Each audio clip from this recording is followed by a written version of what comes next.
buenos días, bienvenidas y bienvenidos a Integrados, el programa del Departamento de Humanidades y Ciencias Sociales de la Universidad Nacional de La Matanza, en estos 10 años que estamos cumpliendo y encantados de compartirlos con vos, que estás del otro lado y que nos seguís domingo a domingo. Hoy con la gente de la licenciatura en Trabajo Social vamos a hablar de un tema muy interesante. En unos minutitos te voy a estar contando quiénes son nuestros invitados y de qué vamos a conversar en el programa de hoy, que además ya sabés que en nuestro canal de YouTube, Conversaciones Integradas, así nos encontrás en nuestro canal de YouTube como Integrados UNLAM, nos vas a poder después escuchar el programa completo y tenés acceso al material y a todo lo que estuvimos trabajando en el programa de hoy. Así que hasta las 10 de la mañana te hacemos compañía en la radio de la universidad FM 89.1 y vos nos escuchás en cualquier parte del mundo donde estés a través de la web de la radio www.fm891.com.ar, en Instagram y en Facebook nos buscás como Integrados UNLAM,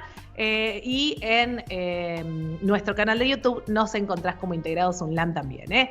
Bueno, dicho todo esto, saludo al equipo de Integrados que hace 10 años nos acompaña: Diana García, Angélica Álvarez, Mariela de la Hoz, Luciano Galperín con las redes sociales y Maximiliano Brandoli en la edición y puesta al aire. Mi nombre es Florencia Romano. Gracias como siempre a todo el Departamento de Humanidades y Ciencias Sociales de la Universidad y a la Secretaría de Medios que hacen posible este programa. Dicho todo esto, presento a nuestros invitados del día. Un placer recibir en el programa de hoy a María Florencia Rocha. Ella es la flamante coordinadora de la carrera de Trabajo Social de nuestra universidad. Es especialista en educación y en derechos humanos. Es licenciada en Trabajo Social y es profesora en docencia de educación superior. Su campo de intervención estuvo siempre ligado a las infancias desde distintas instituciones. Actualmente forma parte de la Dirección de Psicología Comunitaria y Pedagogía Social y es docente de la materia Trabajo Social 2 de la licenciatura en Trabajo Social de nuestra casa. Florencia, bienvenida, un placer. Muchas gracias por esta invitación, por esta convocatoria. Muchas gracias a los disertantes también, que ahí los veo preparados para contarnos sobre este tema tan interesante que vamos a tratar hoy. Como verán en mi formación profesional y en mi desempeño, yo estuve como en el otro extremo de la temática. Siempre estuve trabajando con las infancias, pero bueno, es bien interesante poder compartir y escuchar y aprender de ustedes sobre este tema que vamos a tratar hoy. Bien. Nuestra universidad, en algún momento, Flor, lo vamos a desarrollar. En un ratito ya lo desarrollamos y le contamos a la gente de qué vamos a hablar en el día de hoy. Buenísimo, muchas gracias. Estamos encantados también de recibir desde España a Jesús Muyor Rodríguez. Es doctor en Ciencias Sociales y Jurídicas, es máster oficial en Dependencia e Igualdad en la Autonomía Personal y en Gerontología Social, Longevidad, Salud y Calidad. Es especialista en Políticas y Dirección Gerontológica, es trabajador social y vicedecano de Trabajo Social y coordinador del título en la Universidad de Almería. Es coautor del artículo El cuidado del familiar dependiente, análisis de género en la política social española. Jesús, un placer recibirte.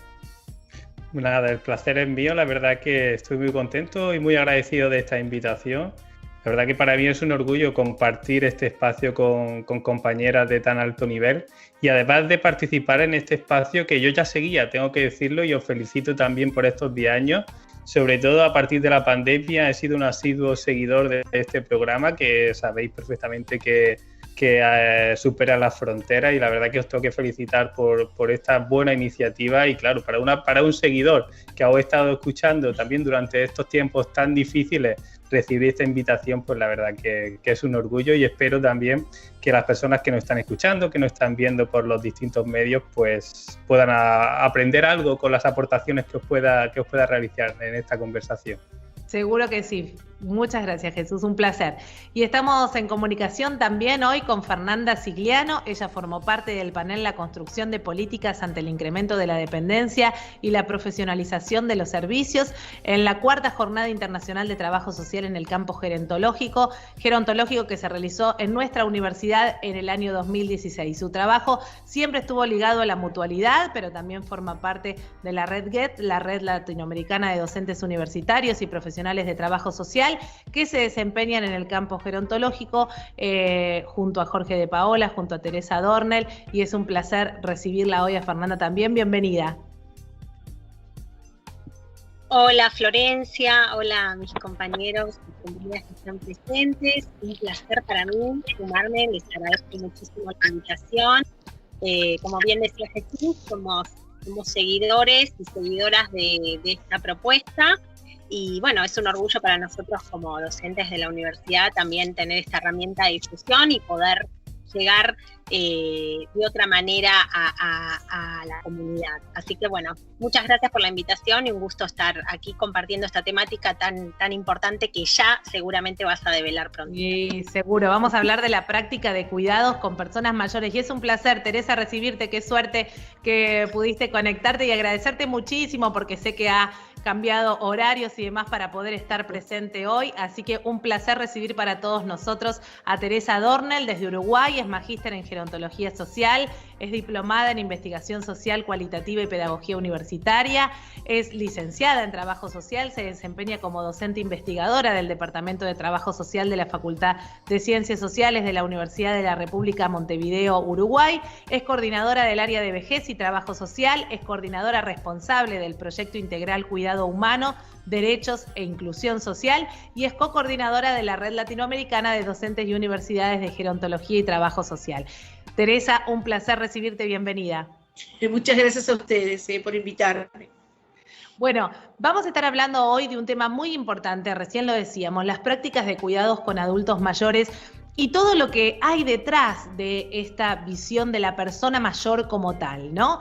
Muchos de ustedes en sus trabajos han hablado del recorrido que hay respecto de ciertos preconceptos o concepciones que se tiene del adulto mayor, de las personas con vejez, que se tiene de esa etapa de la vida, ¿no?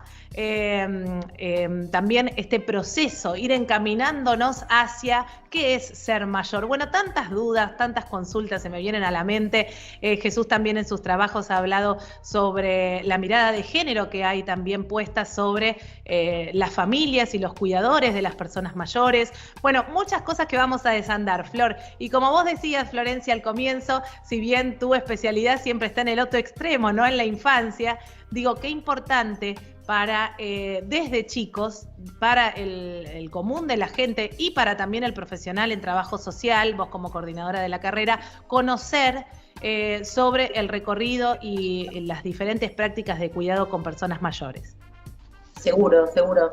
El tema es excelente y también es muy actual, porque ahora estamos empezando a replantearnos esto del cuidado de las personas mayores y también de nuestras propias etapas etarias, ¿no? Hay como todo un movimiento que se está planteando también qué tipo de vejez vamos a vivir, qué tipo de proyectos se generan ahí, se nos acaba la vida, podemos empezar cosas nuevas.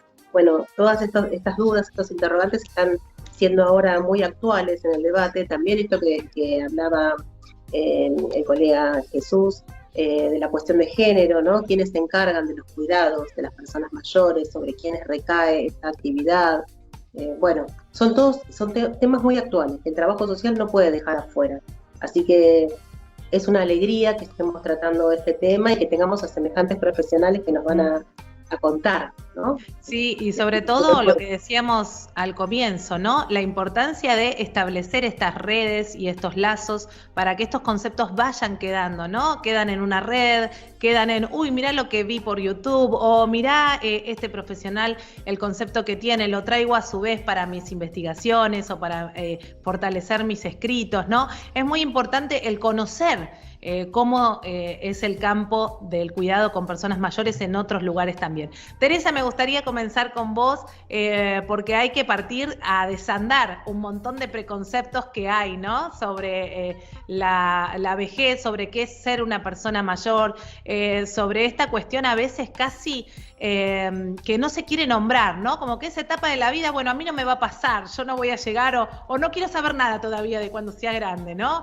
Bueno, este es un tema también, un punto de partida. Bien, sí, es un tema que es un punto de partida. El tema es que no nos vemos como una materia prima, como ser envejecente. O sea, desde que nacemos vamos envejeciendo y eso es un tema que hay que tenerlo como una dimensión central en el análisis. Y bueno, sí, el tema es qué pasa con la vejez, ¿no? El tema de las asociaciones históricas a partir de lo que tiene que ver una serie de preconceptos o prenociones sobre la vejez, que siempre la asociamos a enfermedades, ¿no? Y al tema de la última etapa de nuestra vida, del curso de vida, que es la muerte. Y lo que tenemos que pensar, que en las sociedades actuales, en los últimos 30 años, ha habido un cambio debido a avances tecnológicos, el avance de la medicina, una serie de dispositivos que hacen que vivamos muchos más años, ¿no? Es el envejecimiento del envejecimiento. Entonces uno antes se jubilaba y pensaba, bueno, el promedio de vida 70 años, hoy por hoy vivimos, diríamos, casi 20 o 30 años más, especialmente las mujeres, que tenemos una serie de estrés, por esto capaz que el compañero ya planteó el tema de las tensiones, con el cuidado, porque recae siempre fuertemente, históricamente, en la figura femenina, aunque hay un cambio ahora. Bueno, ¿cómo pensar el tema de este estado de la vejez a través de un tránsito que tiene que ver con un proceso que es el envejecimiento, ¿no? Y cómo no pensar la vejez como una cosa única, ¿no? Hay un universal de vejez, pero hay que pensar en los singulares. Hay vejeces, porque hay tantas historias en la vejez como proyectos o trayectorias o hitos que hemos vivido en la vida que hacen que tengamos, diríamos, distancias o diferencias. No la vejez en contextos de mucha privación de determinadas necesidades primarias como secundarias, que la vejez es en otro contexto donde las necesidades tienen determinado tipo de satisfactores para poder proyectarlos, ¿no? Pero sí, como tú decís, bueno, no hay una sola vejez, hay vejeces, y a su vez hay que ver cómo se transita, y ahí hay como 3 dispositivos importantes, ¿no? El primer dispositivo es la responsabilidad del Estado en el tema del cuidado. Uno habla de los cuidados, pero también hay que hablar del cuidado, ¿no? Los cuidados tienen que ver más con el entorno más microsocial, más familiarista capaz, pero hay que pensar también el tema del cuidado desde el punto de vista de la responsabilidad del Estado, ¿no? El cuidado económico, el cuidado político, como derecho, ¿no? Como la autonomía, como la dignidad del ser humano, y a su vez está todo lo que tiene que ver con el cuidado también del ambiente, el cuidado social, el cuidado cultural, porque en definitiva el cuidado está vinculado a un campo cultural, hay una ontología del cuidado que hace nuestra existencia. Esos son dispositivos que tenemos que ir trabajando cotidianamente. A ver, hoy por hoy tenemos un avance en esto, pero también tenemos retroceso. Todos ustedes deben saber, porque Argentina hizo una gran movida también a partir de Reset y otros dispositivos, con lo que se está planteando a nivel de la OMS, a nivel del mundo, ¿no? De considerar a las personas viejas, a las personas mayores, como una enfermedad. Eso es un retroceso casi de medio siglo, ¿no? Ya Simone de Beauvoir en su libro La vejez de los años 50 escribió, la vejez es un proceso. Para mí estaba equivocada, porque no es un proceso, es un estado del curso de vida, el proceso es el envejecimiento, pero no es una enfermedad, no es lo mismo que enfermedad. Y hoy volvemos a discutir el concepto de persona mayor o de viejo, ¿no? O sea, es como cosas que van y vienen en este proceso que son bastante como para discutir y paraliza. Porque volvemos a colocar esto que tú me planteaste como punto de partida, el tema de las prenociones, el viejismo, el abuelajo, una serie de preconceptos que lo que hacen es discriminar, en definitiva, y crear, diríamos, sistemas de indiferenciación hacia las personas mayores. Claro. Eso es lo que estamos haciendo. Sí, y totalmente. Y bueno, Florencia, vos que sos especialista también en derechos humanos, las personas mayores, como cualquier persona, sigue siendo una persona y es sujeto de derechos y tiene todos los derechos que le corresponden por ser humano, ¿no? En esta etapa de la vida que le toca estar, bueno, en otra etapa de la vida estamos otros, pero todos tenemos derechos a tener derechos, ¿no, Flor? Tal cual, y también tenemos posibilidades de seguir ejerciéndolos. Porque no, según lo que también plantea Teresa, como que uno tiene el prejuicio de que en algún momento eso se corta, llegamos hasta esta etapa de la vida y listo, ya está, como que caemos a un vacío existencial y no sabemos qué más hacer, y no, en realidad se ha extendido, las etapas de la vida continúan, hay muchos proyectos para seguir haciendo, hay muchos derechos para seguir ejerciéndolos, así que bueno, no se termina la vida, todo continúa. Bien. Les recuerdo que nos encuentran en nuestro canal de YouTube como Conversaciones Integradas, nos buscan como Integrados UNLAM, y van a estar las presentaciones de todos nuestros invitados, van a estar accesos al material para que ustedes puedan profundizar en el programa de hoy, y a través de la radio de la universidad nos escuchan hasta las 10 de la mañana en la FM 89.1 y nos escuchan en cualquier parte del mundo donde estén, www.fm891.com.ar. Jesús, para continuar con vos y esto que ya plantea Teresa, ha salido la cuestión de género, pero también pensaba, más que nunca en esta época que tuvimos de pandemia, donde la persona mayor estuvo en un primer momento como en el centro de estar aislado, de no poder contactarse con nadie, de ser una persona frágil, de ser la persona a la que se debía cuidar, y cuánta cosa por ahí se confundió en ese proceso, ¿no? Y se ha llegado casi en algunos lados a desestimar a la persona mayor y que se arregle como pueda, ¿no? Sí, totalmente. La verdad que llevamos muy poquitos minutos de intervenciones y yo ya tengo medio folio escrito de anotaciones, de reflexiones que van surgiendo. Porque me parece muy interesante, permíteme que congele esa pregunta, porque yo creo que es muy interesante las cosas que ya se han dicho, de empezar pensando qué es ser mayor. Que parece que son cuestiones que casi las damos por hechas y a partir de ahí vamos reconstruyendo prácticas de cuidados, políticas de cuidados, vamos pensando el sujeto de cuidados, pero es importante también pensar, al menos mis líneas de investigación va por ahí de cómo definimos las cosas, porque al final los conceptos no solo definen la realidad, sino que también la construyen. Y pienso que eso es importante. Cuando hablamos de personas mayores en contextos sociales, todo el mundo tiene un imaginario, un estereotipo, que eso tiene luego implicaciones para las prácticas, para las políticas, pero también lo tienen para el sistema, para los sistemas de servicios sociales. En España, cuando hablamos de personas mayores, el imaginario es una persona de 65 años, pero como estaba comentando Teresa, ser mayor depende de contextos históricos, de contextos políticos, de contextos económicos, de territorio y de historias de vida también. Es decir, una persona mayor, no podemos considerar una persona mayor actualmente como una persona mayor de hace 50 años en el contexto español o en otros territorios con unas trayectorias históricas, políticas, económicas distintas, incluso con intersecciones de género, de racialización, etcétera, etcétera, ¿no? Entonces yo creo que es importante también, al menos el pensar qué es ser mayor. Independientemente, yo creo que de cada historia o de cada postura de ese acercamiento de ser una persona mayor, bien desde un punto de vista fisiológico, psicológico o social, es lo que estaba comentando Florencia, y yo creo que al final el imaginario colectivo que surge es que es una etapa de declive. Es una etapa en la que todo el mundo queremos llegar a ser mayor, pero entendemos que ser mayor es una etapa de declive.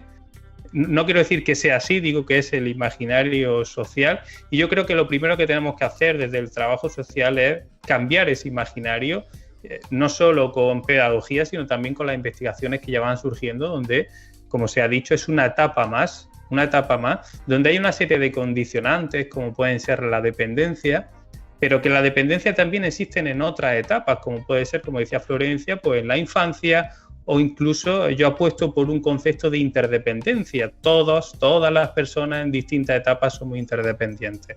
Lo digo un poco por resituar el debate y también por prudencia analítica, ¿no? Porque claro, cuando hablamos de personas mayores estamos generalizando muchísimo y claro, es normal en una charla como esta, pero yo entiendo que así lo hacemos todas las colegas profesionales, que somos conscientes de en esta generalización, los comentarios que hagamos nos vamos a dejar muchas singularidades porque no se puede recoger la totalidad de la diversidad de esas personas mayores en ese sentido.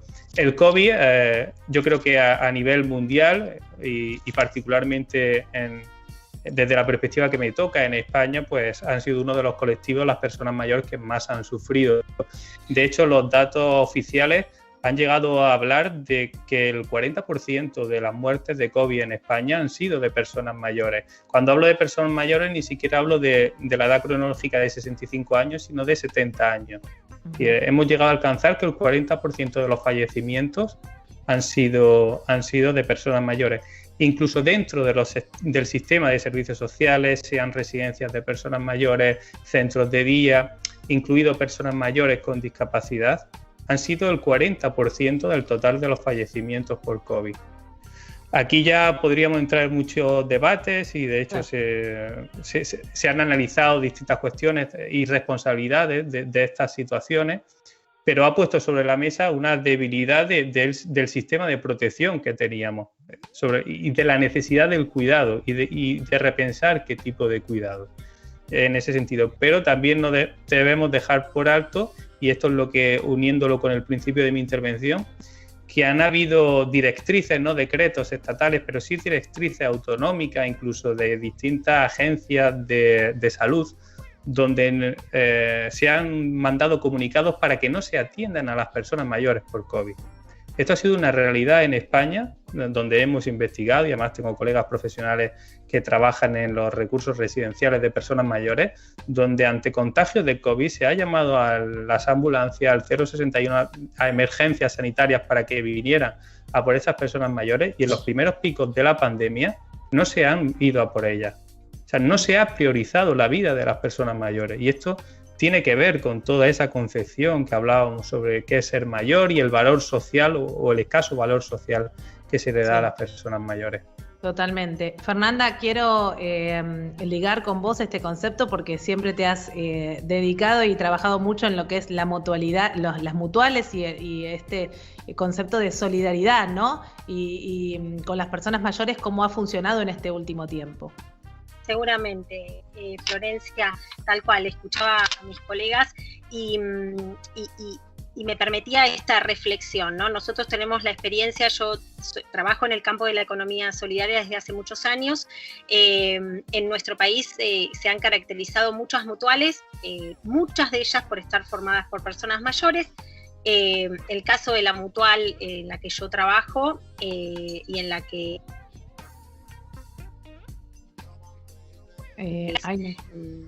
a ver, Fernanda. En más del 60%. Sí. No, sí, ahora sí. Bien. Más del 60% de los asociados en nuestro país son personas mayores de 60 años.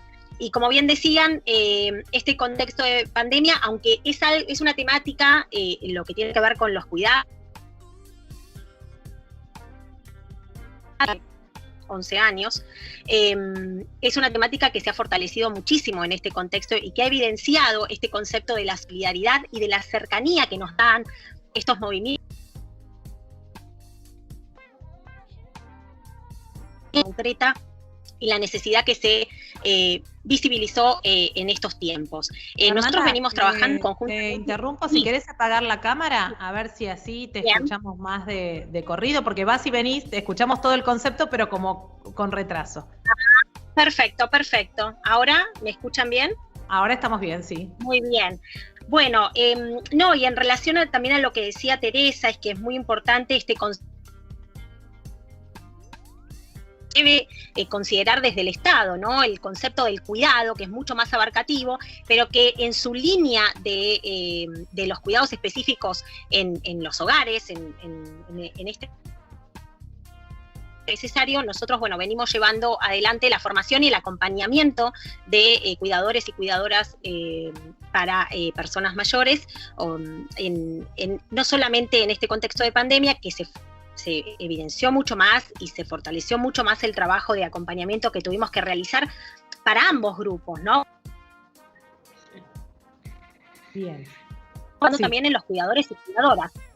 Eso en ese sentido. Y también quería comentarle, Florencia, un dato a futuro, digamos, por el que seguramente luego vamos a poder compartir información, que desde el equipo de investigación de la universidad, yo formo parte del equipo de investigación docente de gestión de riesgo, estamos justamente buscando y tratando de conocer más estas experiencias de prácticas de cuidado social en el Partido de La Matanza. Esta es la temática que nosotros estamos abarcando desde este año.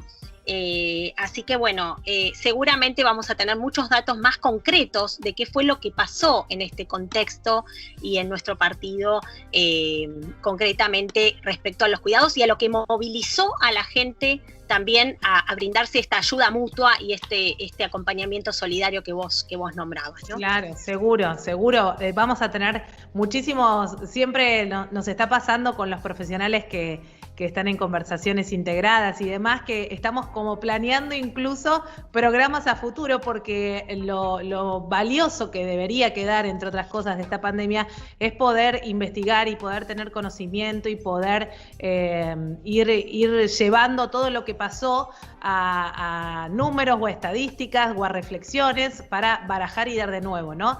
En muchos aspectos. Teresa, quería conocer desde tu lugar, desde Uruguay, cuál es la visión que hay sobre las personas de adultos mayores, las políticas públicas destinadas a estas prácticas y demás. Bien. Bueno, Uruguay tuvo digamos, desde el año 2010 hasta hará un año o dos, tuvo una política a partir de un ministerio que tenía una centralidad donde se consideraba a las personas mayores en el tema de cuidado, que fue el Sistema Nacional de Cuidado, que tenemos muchos puntos de encuentro con ustedes, con lo que eran, cuando ustedes también vienen trabajando, eran similares los servicios. El tema que, bueno, como toda política social, son políticas fragmentadas, son parcializadas, no llegan a todos los grupos humanos. Si bien se centró especialmente en la vejez, además de todo el tema de discapacidad y primera infancia, dentro de la vejez se fue cercenando cada vez más la política, porque bueno, realmente lo social en estas políticas neoliberales no es prioritario. Todos lo estamos viendo hoy fuertemente, además en Uruguay, con este nuevo sistema de gobierno, se han retraseado y se han retrotraído casi todas las políticas sociales, especialmente de vejez. No se toca la infancia porque es el futuro teóricamente de la vida, pero vejez y discapacidad han tenido todo un retroceso en nuestras políticas, que creo que ustedes no están en esas condiciones, sino que han volvido a rediscutir un avance que habían tenido en las políticas sociales. Entonces digo, verdaderamente es todo un tema de cuestionamiento. Hubo un crecimiento, pero en definitiva la mayor parte de la política social, al menos en la última década, estuvo centrada en la dependencia, ¿sí? Eran los cuidados, pero ya en personas con una dependencia, y una dependencia no relativa, como hoy decía Jesús, que lo podemos tener en cualquier etapa de la vida, cualquiera de nosotros, sin llegar a ser personas viejas, sino que la dependencia absoluta, o sea, cuando la persona verdaderamente necesita muchos dispositivos para poder tener, al menos en su vida cotidiana, un desplazamiento de la convivencia o una mejor calidad de vida. Ese es un tema. Y el otro tema es que verdaderamente hay prenociones y prejuicios acá. Si uno mira las políticas sociales, muy poco, históricamente ha sido muy acotado lo que se le brinda a este grupo de edades, a esta parte del curso de la vida, e incluso, digo, la mayor lugar de protesta, quizá la respuesta viene de las agrupaciones de las personas viejas, ¿sí? Y en la pandemia eso fue clarísimo. Los primeros que salieron frente a la pandemia, frente al tema de la discusión de la soya, frente al hambre de las personas que se quedaron desocupadas por ser tercerizados o no tener, fueron las personas viejas. Acá las ollas, que hay un montón en todo el territorio nacional, centradas mucho en Montevideo, porque más de la mitad de la población está en Montevideo, fue propuesta de redes sociales de personas viejas. O sea que verdaderamente tienen una impronta, ¿no? Tuvieron capacidad de cómo crear dispositivos si no los tenían. Si no tenían celular, si no había una laptop, buscaron otros mecanismos cómo lograr redes de sostén. O sea que realmente, porque también hay que ver esa otra contracara de que también hacen aportes. Si bien fueron la población más agredida desde el punto de vista sociosanitario, porque también para nosotros el número más alto de mortalidad que ha dejado el COVID ha sido las personas viejas mayores de 80 años en nuestro país. Fuertemente ha sido el grupo más, diríamos, ha sido victimizado, pero también ninguneado, ¿sí? Y por lo tanto estigmatizado. O sea, reproducimos nuevamente el rol del viejismo, ¿no? Porque en definitiva, quédate en casa para cuidarlo, como dicen los grandes programas, acá también era igual, no salgas cuidando a nuestros abuelos, no, bueno, a nuestros padres. Digo, en definitiva se volvió responsable también de esta construcción de la pandemia. Por culpa de ellos, también nos tenemos que cuidar nosotros, prohibir salir, porque tenemos que cuidar que ellos no se enfermen. Entonces es como un doble mensaje que hubo en los medios de difusión masiva, que eso también tiene un concepto de viejismo. Hay un concepto atrás oculto de qué consideramos de las personas viejas. Hoy por hoy en Uruguay las políticas sociales han tenido todo, diríamos, un retroceso, porque realmente, pero no solamente en el campo de la vejez se nota porque había pocas políticas y al vaciarse espacios se sienten más. Pero hay retroceso en todas las políticas sociales. La dimensión social no está siendo prioritaria en este contexto político que está viviendo el Uruguay, ¿sí? Hay todo, pero sí hay reproducción del tema del viejismo. ¿Dónde lo vemos? Una cosa chiquitita, porque hoy hablaban del mundo académico. Nosotros en el proyecto, cuando ustedes eligen qué áreas tomar, el área que se llena última y realmente queda poco estudiante es el área referida a vejez y envejecimiento, ¿sí? Nosotros hacemos que el reparto sea de los 200 estudiantes en forma igualitaria, pero después van por presión, porque tenemos, bueno, tiene que haber 25 acá, no puede haber 10. Entonces cuesta. Después que entran con todos sus prejuicios, ¿no? Y las prenociones, se enamoran del área, realmente se enamoran, y es que tenemos la capacidad de poder construir estas áreas que nos permiten investigar, pero también hacer el proceso de extensión vinculado a la temática.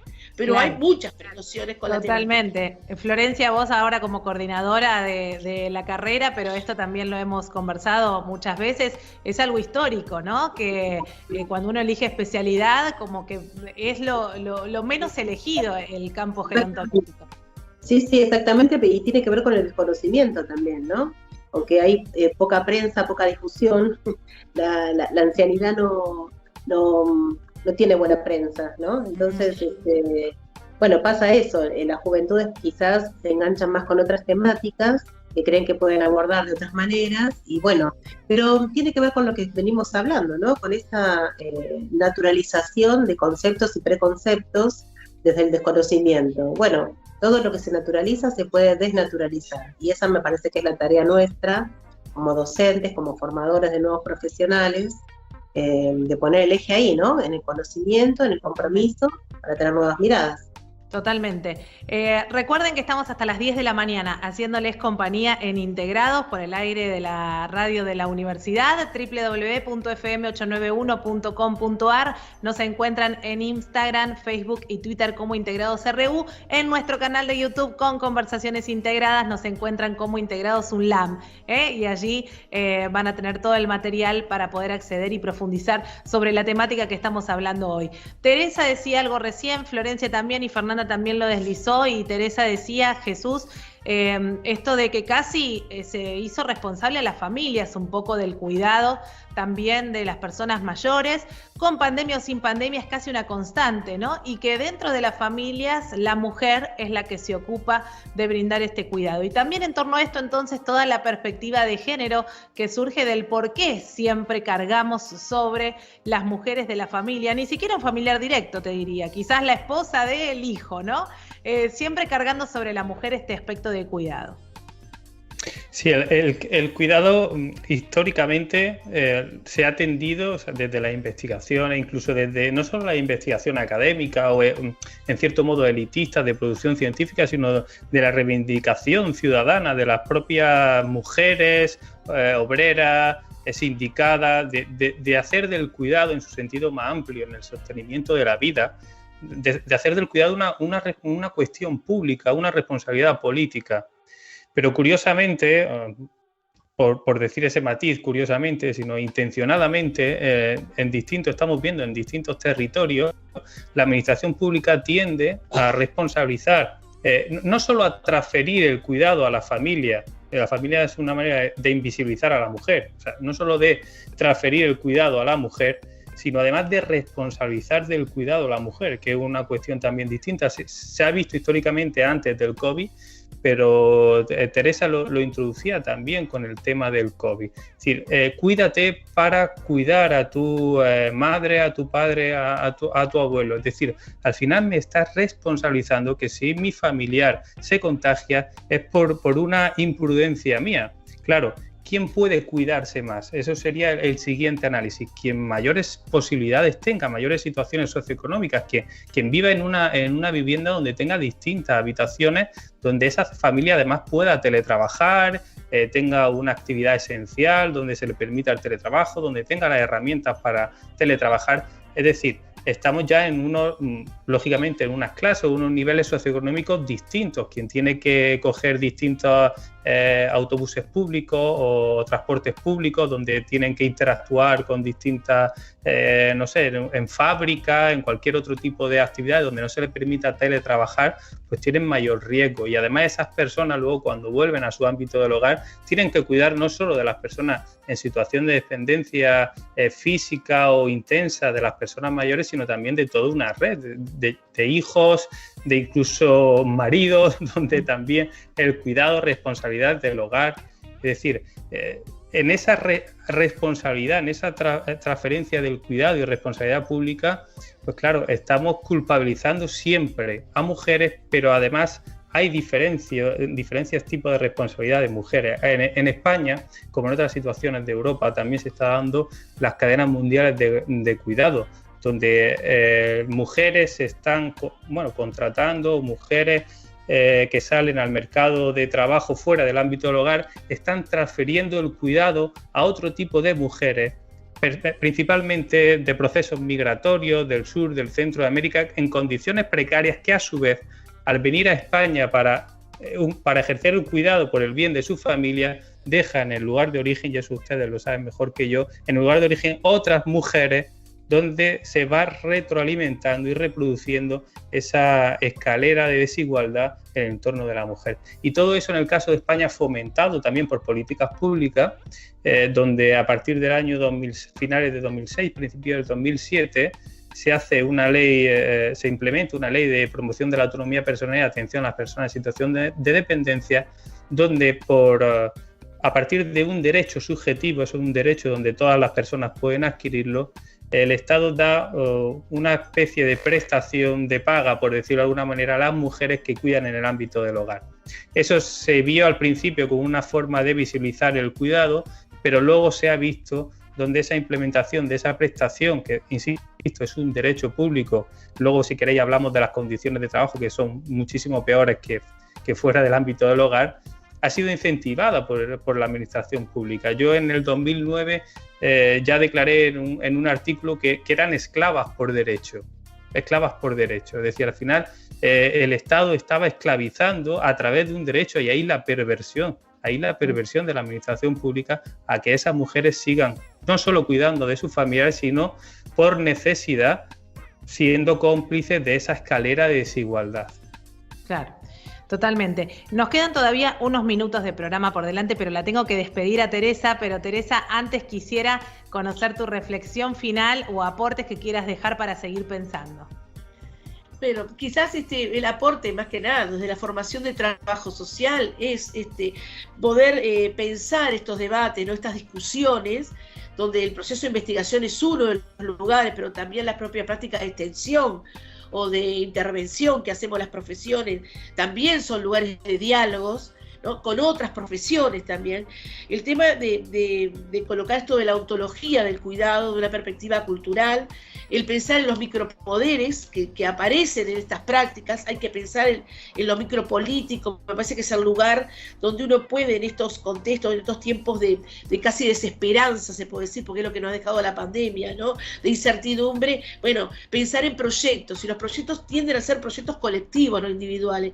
Creo que el apuntar hacia eso, creo que nos va a fortalecer como sociedad, y creo que las personas viejas nos han demostrado con su sabiduría que es una de las posibles recorridas, ¿no? Es un lugar donde el trabajo social puede acompañar en esto que se llama el enfoque o la defensa de los derechos colectivos, puede colocar esto que Jesús decía, bueno, el tema de las historias de sometimiento, y entre comillas, él usa una palabra que me parece preciosa, de esclavitud que hemos tenido las mujeres históricamente, por más que nos hemos ido liberando de la década de los 70, seguimos siendo esclavas, hemos ido siguiendo siendo esclavas por diferentes motivos según la condición de clase, ¿no?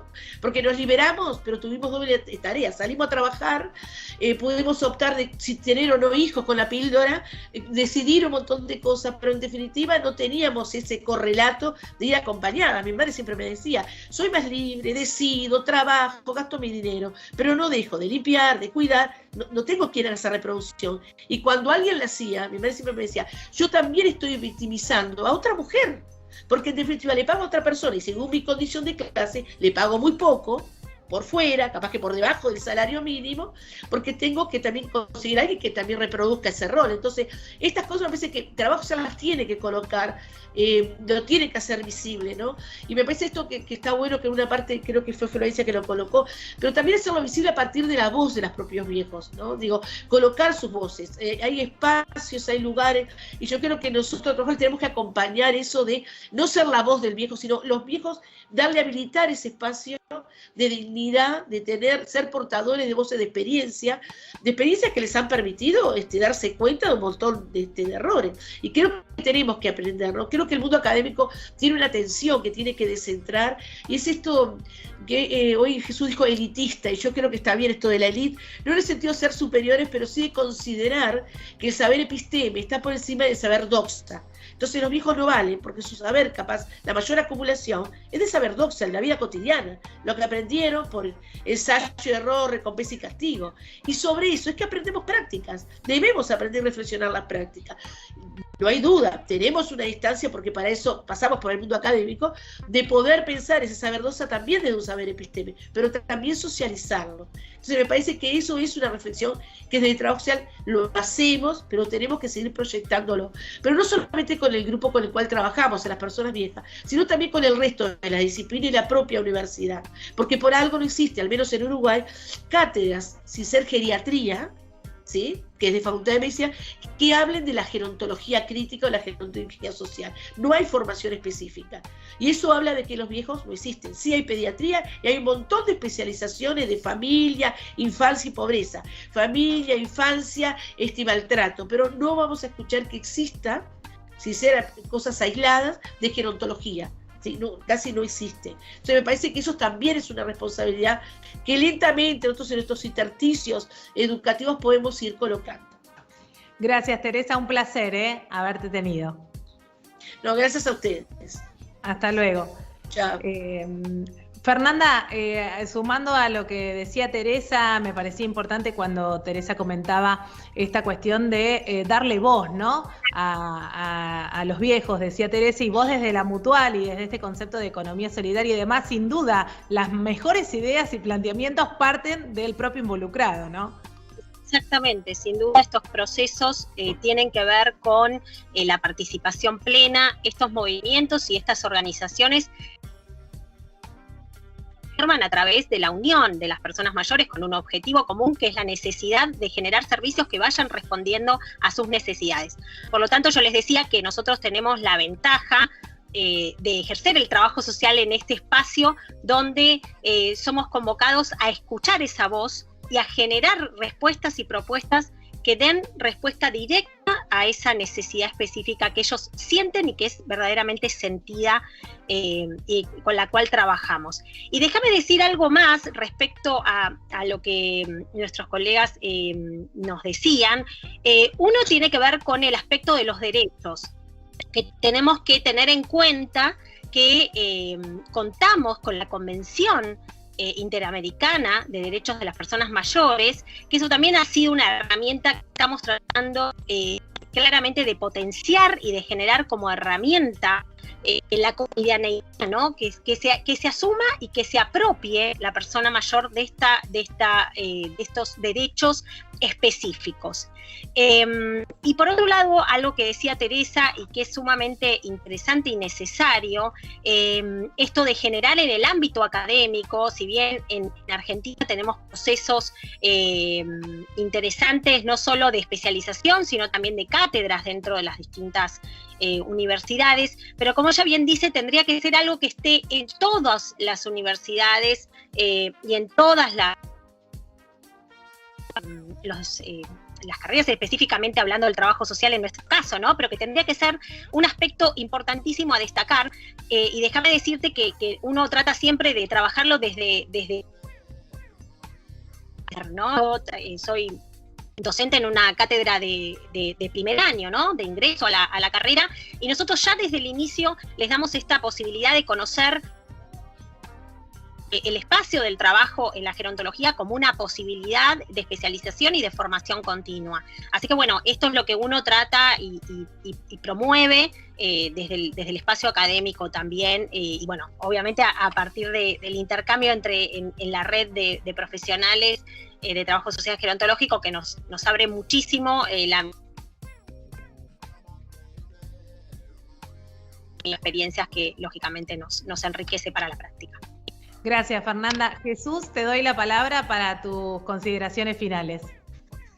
Yo no puedo nada más que sumarme a lo dicho ya por mis compañeras. Yo creo que coincidimos en eso, en lo fundamental.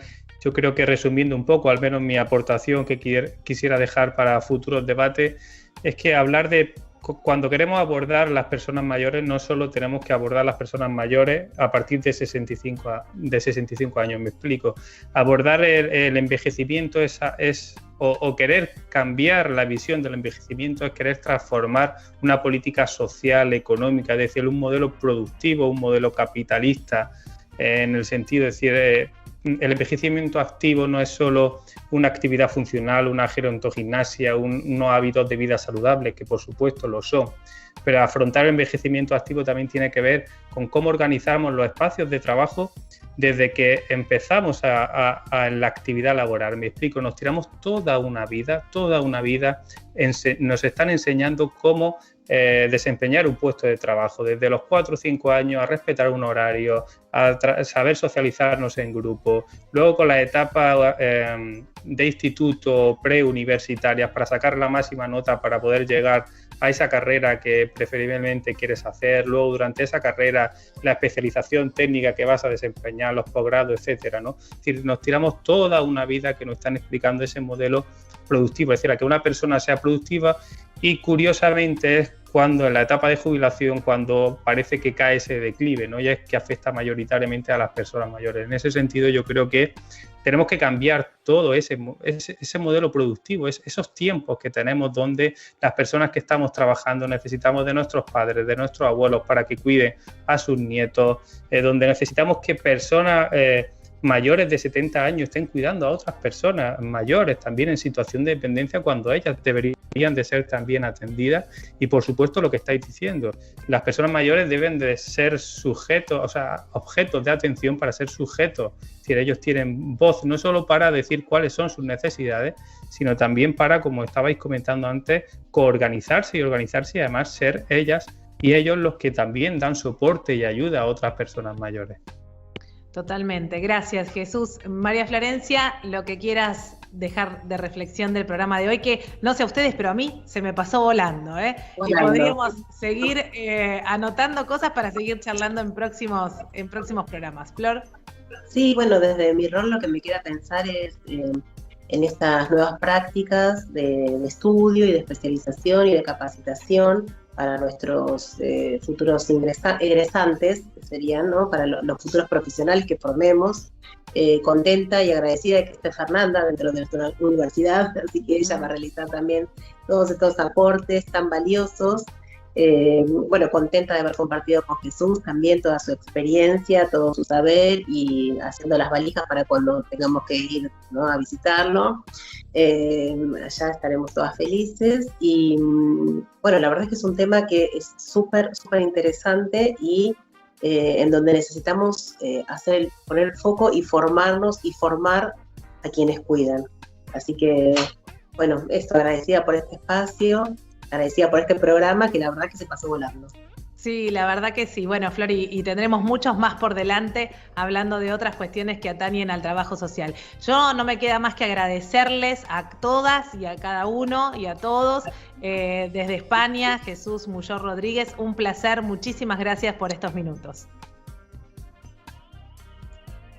Muchísimas gracias a vosotros, la verdad que ha sido un gusto y comparto esa reflexión de que ha sabido a poco, así que mi disposición si gustáis para otras ocasiones. Totalmente. Gracias María Fernanda Sigliano, un placer. Muchas gracias Florencia, gracias por este espacio y por compartir esta temática que está abre posibilidades, como bien decías, de seguir intercambiando resultados y conocimientos en relación a esto. Gracias. Ya saludamos a Teresa Dornel desde Uruguay, le agradecemos mucho y le mandamos un gran saludo y un cariño a Jorge Paola, otro referente hablando de este tema que no nos pudo acompañar, pero que sin duda en algún otro Integrados estará presente. María Florencia Rocha desde la coordinación de la universidad, muchísimas gracias.